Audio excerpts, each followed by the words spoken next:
इस वक्त की बड़ी खबर, राजनीति के अपराधीकरण पर सुप्रीम कोर्ट का बड़ा आदेश। सभी राजनीतिक दलों को ये कहा कि जो राजनेता जिनका क्रिमिनल रिकॉर्ड है, उनका क्रिमिनल रिकॉर्ड सोशल मीडिया पर डाला जाए, पब्लिक प्लेटफॉर्म पर डाला जाए, अखबार में छपे, और साथ ही ये भी राजनीतिक दल वजह बताएं कि आखिर इस राजनेता को उम्मीदवार क्यों बनाया गया, टिकट क्यों दिया गया। ये बड़ा आदेश सुप्रीम कोर्ट की तरफ से राजनीतिक दलों को दिया गया है। कारण है कि वो दागी को टिकट दे रही है, किसी एक गैर दागी आदमी को टिकट नहीं दे रही है। इसके अलावा सुप्रीम कोर्ट ने यह भी कहा है, ये पूरा का पूरा जो हमारा ऑर्डर है, इसके कंप्लायंस कराना इलेक्शन कमीशन की जिम्मेदारी है। यदि कोई पॉलिटिकल पार्टी सुप्रीम कोर्ट के इस जजमेंट का कंप्लायंस नहीं करती है तो उसको कंटेम्प्ट ऑफ सुप्रीम कोर्ट माना जाएगा। ये अपने आप में बहुत ही ऐतिहासिक फैसला है। आज तक ये ऐसा कभी नहीं हुआ। अब ये पहली बार हो रहा है कि जो राजनीतिक दल अपराधियों को टिकट देंगी और उसका विस्तृत ब्यौरा इलेक्ट्रॉनिक मीडिया, प्रिंट मीडिया और सोशल मीडिया में पब्लिश नहीं करेंगी, उसको सुप्रीम कोर्ट का कंटेम्प्ट माना जाएगा।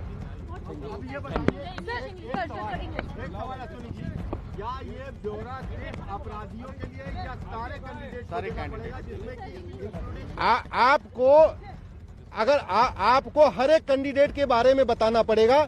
अगर पॉलिटिकल पार्टी का कोई कैंडिडेट ऐसा जिसके खिलाफ कोई एफआईआर नहीं है, कोई दाग नहीं है, कोई उसके खिलाफ कोई अपराध नहीं है, तो सिंपल एक लाइन लिख देना है कि हाँ उसके खिलाफ कोई अपराध नहीं है।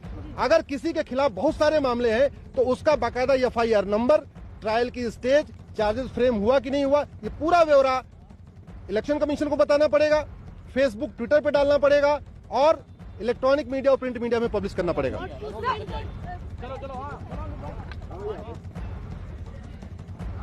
तो ये बड़ा आदेश सुप्रीम कोर्ट की तरफ से, यानी जितने भी उम्मीदवार को टिकट दिया जाए, जो भी राजनेता उम्मीदवार बनाए जा रहे हैं, उनका पूरी डिटेल, उनका पूरा रिकॉर्ड सोशल मीडिया पर, ट्विटर के जरिए, फेसबुक के जरिए, अखबारों को दिया जाएगा, इलेक्ट्रॉनिक मीडिया को दिया जाएगा। इस तरह का आदेश सुप्रीम कोर्ट की तरफ से सभी राजनीतिक दलों को दिया गया है। यानी कि जो उम्मीदवार जिन पर आपराधिक केस है, आपराधिक मामले दर्ज हैं, उसकी पूरी डिटेल भी देनी होगी। और साथ ही सुप्रीम कोर्ट ने यह भी कहा है कि वजह भी बतानी होगी। अगर कोई राजनेता जिसे उम्मीदवार बनाया गया है, उसके खिलाफ जो भी केस है, उसको देखते हुए आखिर टिकट क्यों दिया गया है, ये वजह भी बाकायदा बतानी होगी। तो ये बड़ा आदेश राजनीति के अपराधीकरण पर सुप्रीम कोर्ट की तरफ से सभी राजनीतिक दलों को ये कहा गया है कि अगर आप किसी को भी उम्मीदवार बनाते हैं, टिकट देते हैं, और अगर उसके खिलाफ कोई भी आपराधिक केस है तो उसकी जानकारी बाकायदा पब्लिक प्लेटफॉर्म पर आपको बतानी होगी। साथ ही ये वजह भी बतानी होगी कि ये सब कुछ जानते हुए आखिर आपने इस उम्मीदवार को टिकट क्यों दिया, इसे उम्मीदवार क्यों बनाया गया, ये वजह भी बताने का आदेश सुप्रीम कोर्ट की तरफ से राजनीतिक दलों को दिया गया है। सुप्रीम कोर्ट ने 4 चुनावों का जिक्र भी किया। उन्होंने कहा है कि पिछले 4 चुनाव में बड़ी संख्या में ऐसे नेताओं को टिकट दिए गए जिनके क्रिमिनल रिकॉर्ड रहे हैं।